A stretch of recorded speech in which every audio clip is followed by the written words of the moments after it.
Comfortable तर of course yes, कारण actors आहेत आणि वी मेक आपल्याला कम्फर्टेबल होऊन घ्यावं लागतं.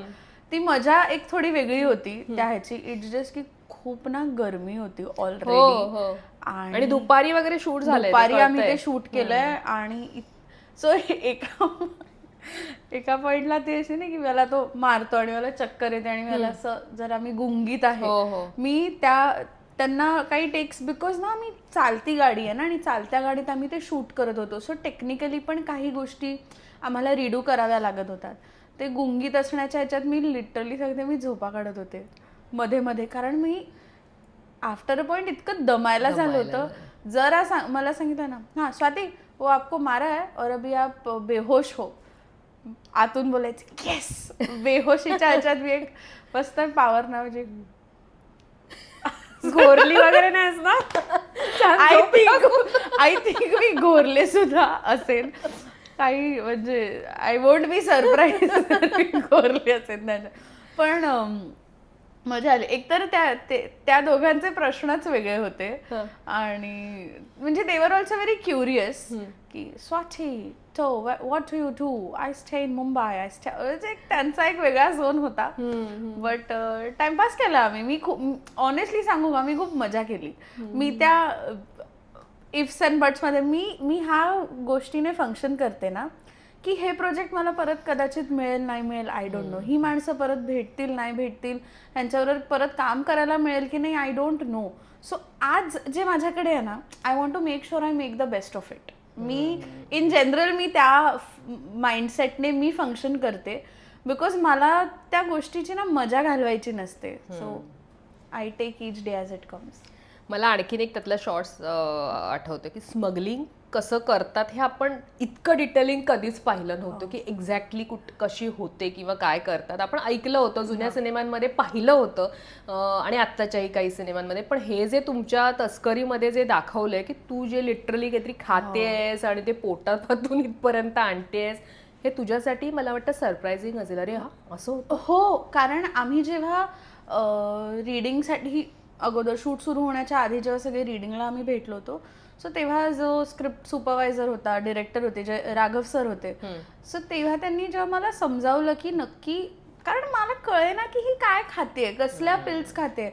मग माझा असा प्रश्न होता की जर हिरोईनच्या पिल्स मी खाते तर मग त्या माझ्या पोटात काय होईल त्याचं. मला I was very clueless.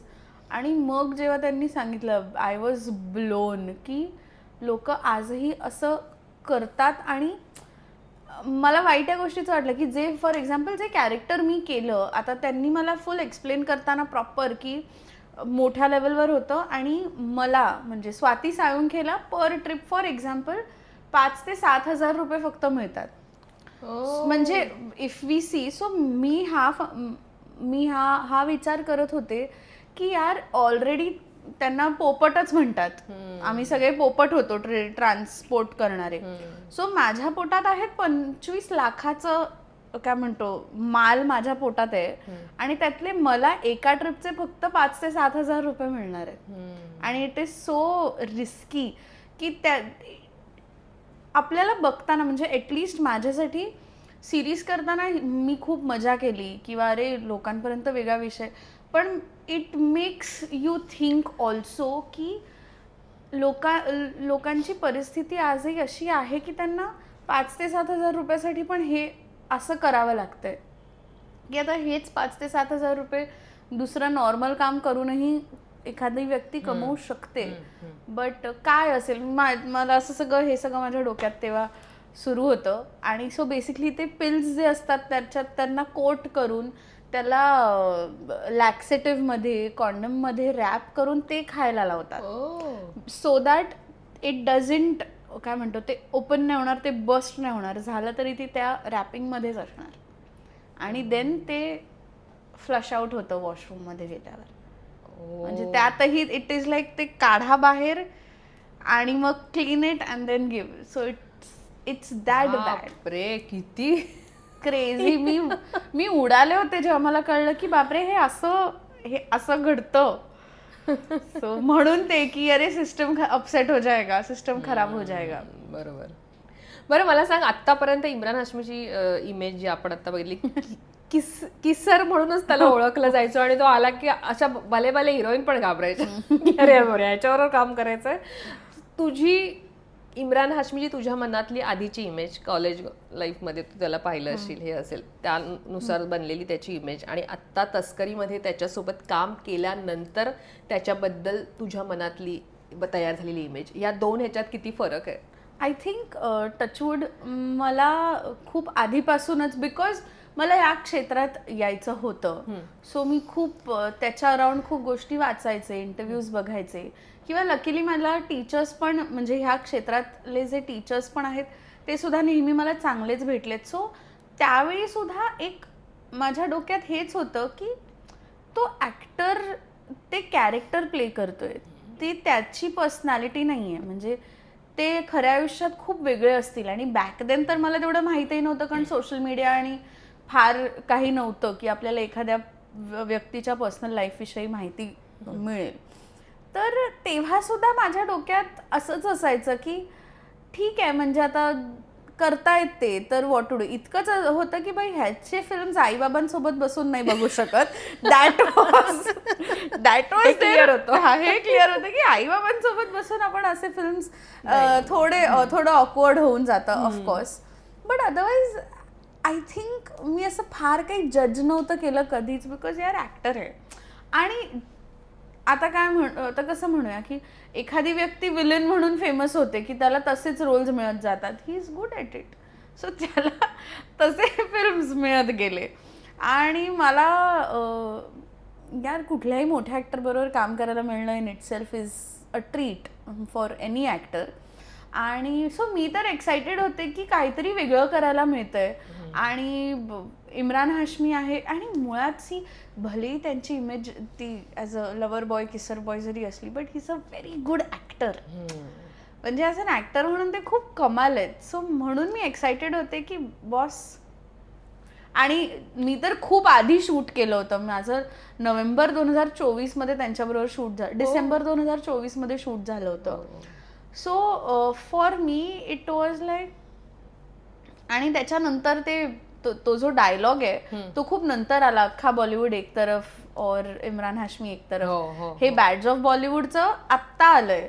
So मला असं होतं की मैंने तो पहिले ही शूट कर लिया. असं होतं की हे सगळं तुम्ही आता बोलताय, मी तर आधी माझं शूट करून झालंय त्यांच्यावर. So great, it was just amazing.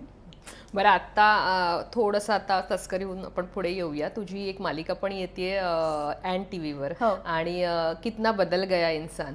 मला पहिलं तर आज तुला विचारायला आवडेल, ॲज अ ह्युमन बिईंग, मालिकेवर येऊयाच आपण, पण ह्याचा अर्थ घेतला या एका ह्याचा, तर किती बदललाय माणूस आणि कसा बदललाय, आणि त्याला तू कसं घेतेस? तुझ्या लाईफमध्ये जी माणसं भेटतात ती असं नाहीये की ती सगळीच चांगली असतात. ऑफकोर्स मिक्स मॅच असतं सगळं, आणि त्या प्रत्येकाला आपल्याला भिडायचं असतं आणि पुढे जायचं असतं. सो अक्षया या प्रत्येक व्यक्तीला तिच्या आयुष्यात येणाऱ्या चांगल्या वाईट कसं घेते, त्याच्याकडे कसं पाहते आणि कशी पुढे जाते? माझ्यासाठी इतकंच आहे की मी समहाव लोकांमधलं चांगलंच बघण्याचा प्रयत्न करते. कारण मी जर नेगेटिव्हच बघायला लागले त्याचा इम्पॅक्ट माझ्यावर होणार आहे. आणि हे मी केलं आहे, ॲक्च्युली नाही केलं आहे. मला खूप सांगतात, आय थिंक मी ना खूप ब्लाइंडली लोकांवर ट्रस्ट करते. मला असं वाटतं की सगळी लोकं चांगलीच असतात, आणि जर ते काही वाईट करत असतील तर त्याच्यामागे काही ना काहीतरी एक सिच्युएशन आहे. सर्कमस्टान्सेस लोकांना वाईट बनवतात. लोकांचा मूळ स्वभाव हा कधीच वाईट नसतो, त्यांना सिच्युएशन्समुळे ते वाईट होतात. सो माझ्यात इन जनरल लोकांना घेऊन खूप पेशन्स आहे. आणि मी खूप I hold on to things, I hold on to people a lot. त्यामुळे मी खूप प्रयत्न करते की सस्टेन करण्याचा लोकांबरोबर. पण एकदा जर मला वाटलं की नाही, म्हणजे नाव आय हॅव लॉस्ट इट, किंवा जर मला कुठल्याही क्षणी मला जर डिसरिस्पेक्टेड वाटलं किंवा वाटलं की मला कोणी ग्रँटेड धरतंय, तर त्यावेळी मी तरीही 3 चान्सेस देते, भरपूर देते इनफॅक्ट. पण ज्या क्षणी मी सोडते ना ती व्यक्ती, मी कधीच मागे वळून बघत नाही. सो माझा इन जनरल अप्रोच लोकांकडे हाच आहे की एव्हरीबडी इज गुड. सिच्युएशन्समुळे ते असे वागतायत.